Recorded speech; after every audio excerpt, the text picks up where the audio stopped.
Bir bor ekan, bir yo'q ekan.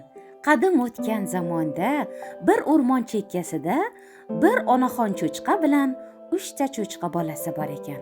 Kunlardan bir kun ona cho'chqa: "Bolalarim, endi sizlar katta bo'ldinglar.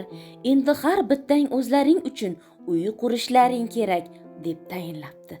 Shunda cho'chqachalar yo'lga tushibdi va har bittasi o'zi uchun uy qurishni reja qilibdi.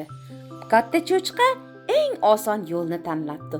U somonlarni yig'ib, somondan uy yasabdi. Uni chetda kuzatib turgan bo'ri bo'lsa, cho'chqaning uyiga tashrif buyuribdi va eshigini oldiga kelib, eshigini taqillatibdi.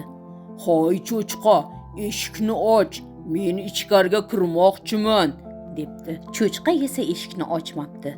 Bo'ri shunda bir puflagan ekan, somon uy parcha-parcha bo'lib titilib ketibdi.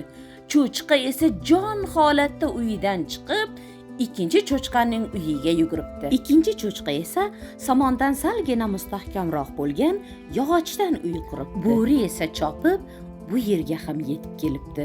Shunda yana eshik taqillatdi.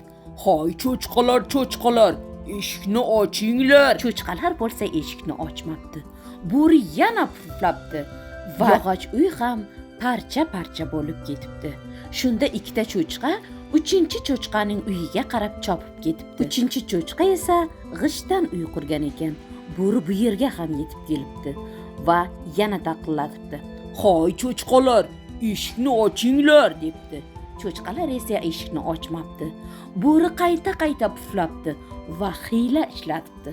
Tomning tepasiga chiqib, mo'ridan tushmoqchi bo'libdi. Shunda cho'chqachalar qozon tagiga o't qo'yib, qozonning ichiga qaynoq suvni to'ldirib, mo'rining tagiga qo'yibdi.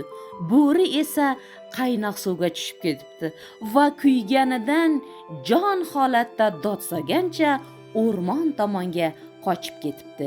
Cho'chqalar esa mustahkam uyda mazza qilib hayot kechira boshlabdi.